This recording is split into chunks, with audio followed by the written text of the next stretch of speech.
din sa Batangas. Hindi naman maulan, hindi naman mainit at gabing-gabi. Ay di ka lang makakita ng mga nakapayong. Ay bakit kaya? So weird. Ba't kaya di ka lang makakita ng mga nakapayong, no? Usong-uso dito yung mga nakapayong kahit gabi. Ang weird. Ayan nga kanina pa kami naghihintay din walang masakyan.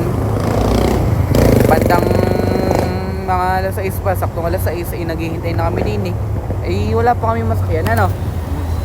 Oh. Hanggang sa ano? Ano pa ako? Ay magang nakalabas wala na magang masakyan. Sa tagal namin din naghihintay, napapansin namin yung mga nakapayong, hindi naman mainit, hindi naman na ulan. Bakit gaganon? Ha? Sabihin nyo nga kung bakit. Siya, comment nyo na lang kung bakit.